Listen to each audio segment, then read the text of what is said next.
Okay, so we're continuing our problem, f of x equals x cubed minus 6x on the interval from 0 to 3, where we are asked to find the exact value of the area under the curve. So we found our delta x already, which is 3 over n, and next I said we need to find our x sub I star, and once we figure out what x sub I star is, we will plug it into the function. Okay, remember that x sub I star stands for any point in the interval that we're in. So we have the option of choosing the right endpoint, the midpoint, or any point that we want.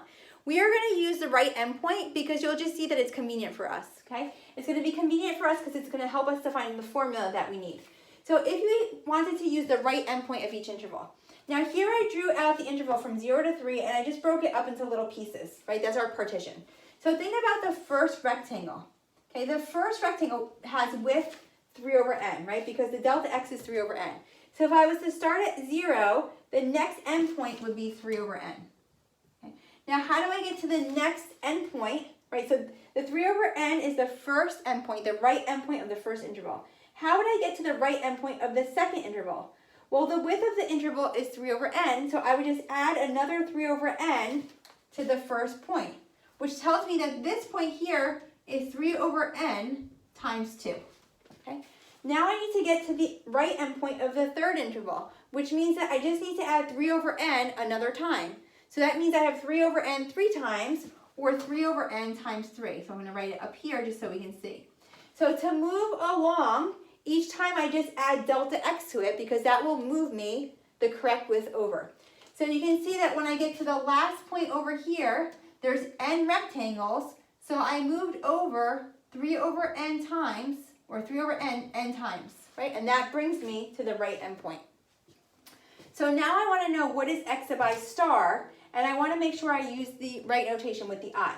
So if I'm in the first interval, right, the first interval, my x sub 1 star is going to be the right endpoint, which is 3 over n. So let me write it over here so we can see a pattern. So in the first interval, x sub 1 star is the right endpoint, which is 3 over n. In the second interval, if I'm using the right endpoint is 2 times 3 over n. When I go to the third interval, and I'm using the right endpoint for my x sub 3 star, it's 3 times 3 over n. We need to come up with a generalization for what the point would be for x sub I. So whatever the subscript is, this number is called the subscript, what is the formula? We can see that when the subscript is a 2, I should multiply by 2. And when the subscript is a 3, I should multiply by a 3. So think about what you think the formula is for when the subscript is an I. Well, that means I'm in the I interval, so I had to move over I times, so it's I times 3 over n. Okay? So that is our x sub I star. So next we're going to go to this formula and we're going to plug in our x sub I star. Okay, so let's do that. So now we have the limit as n goes to infinity of the sum from I equal 1 to n of f of, now our x sub I star, we just calculated, is I times 3 over n. So I'm just going to write that as 3i over n times delta x. Now remember that we already calculated delta x, and that came out to be 3 over n. So I'm also plugging that in. Now what is f of 3i over n? Well, f of x is given to us up here. So all we need to do is plug 3i over n into our x's, right? We are evaluating the function at 3i over n. So this is equal to the limit as n goes to infinity, the sum from I equal 1 to n of, okay, so I'm plugging this in to my function. So it becomes 3i over n cubed minus 6 times 3i over n, right?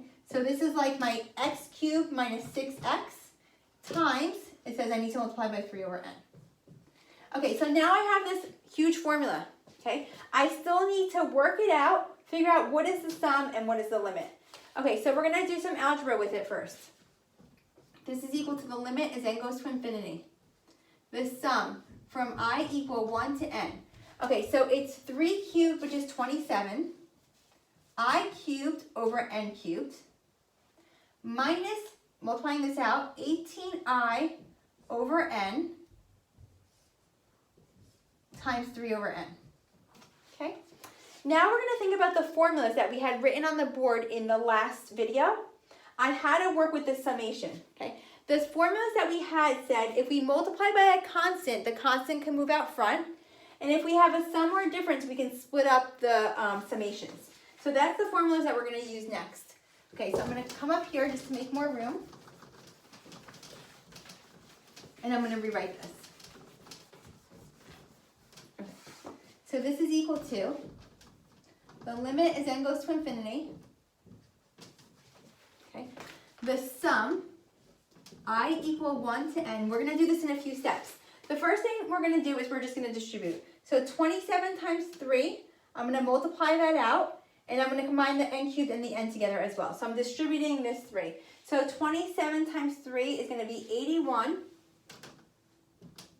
So 81, I cubed over n to the 4th, okay? And then minus the sum from I equal 1 to n of 18 times 3 is 54, I over, and if we multiply the n's, we get n squared, okay? So I did two things in one here. I distributed the 3n to both terms, and I used that formula that we had in the last slide that says if we have a plus or a minus here, I can split it up into two different sums. Okay, the next thing I want to use is the rule that tells me what to do with a constant. 81 is a constant, so I should be able to pull that 81 in front over here so that I don't have to have it inside of the summation.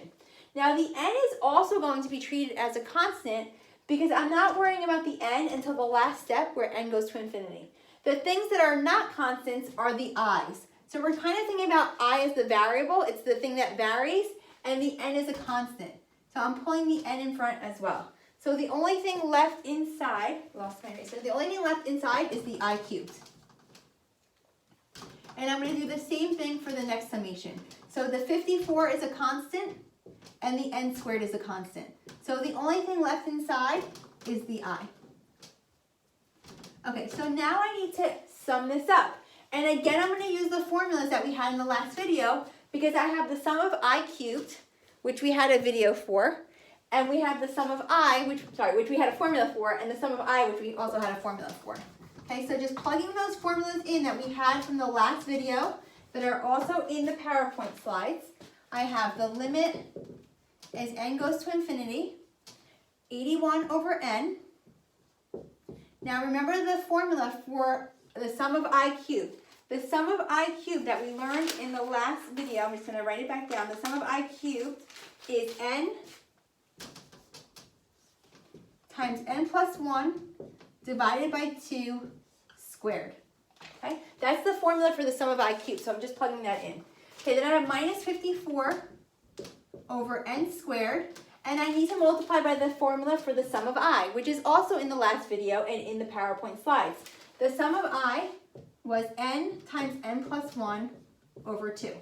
Okay, so you can just go back to that video and recheck this. I just plugged in the formula for this, the formula for this. Don't forget about the constants that are in front. The next step, so notice so far that I got rid of my summations, which was great. I got rid of the summations. The next step that you want to do is you want to FOIL this out. So actually multiply n times n plus 1 and square it. Then multiply by 81 over n and combine like terms. See what will cancel. And the same thing over here. Distribute the n's. Notice here if I distribute, I get, so first of all, I can cancel this n with one of these n's, right? And then you can work this out. 54 over 2 will simplify to give you 27. So this whole piece here is easier to work with. It becomes 27 n plus 1 over n. Okay? You need to do the same thing here. So I'm just going to write down the result and you guys can try it. You can factor this out or multiply this out, square it, then divide by n, see what cancels, and this is what you're going to get when you do all that work. Okay, so I'm just going to write out the result. You guys can double check it. It's the limit as n goes to infinity. Remember that we're not taking the limit until the very last step. Okay, so the limit as n goes to infinity, and what we're going to end up with is 81 over 4, 1 plus 1 over n squared, minus 27 times 1 plus 1 over n. So remember here I had n plus 1 over n. So I just split this up. N divided by n gives me the 1, and the 1 over n gives me this part. Okay, so we're just dividing that out. Notice here that the 4 comes from 2 squared, right? 2 squared is 4, okay? If you work it all out and simplify, you're going to get this, okay? The next step, the final step, is to actually let n go to infinity. So the reason we're writing it like this is because what happens when n goes to infinity? Well, when the denominator gets big, remember that the fraction gets small. So this goes to 0, and this goes to 0. And what we have left is just the 81 over 4 times 1. So I don't need to bother writing that. Minus 27 times 1. Okay? So notice that when n goes to infinity, the pieces that have the n just canceled out. They went to 0. They disappeared. And the only thing left was the 1 and the 84. So 81 over 4 times 1, and the 27 times 1. And then if you just simplify this, we will end up with minus 27 over 4. Okay? And you should always end up with a number. Okay? So that's how you would evaluate the area or the limit of the Riemann sum. Okay? We will do more examples when we meet in person on Zoom.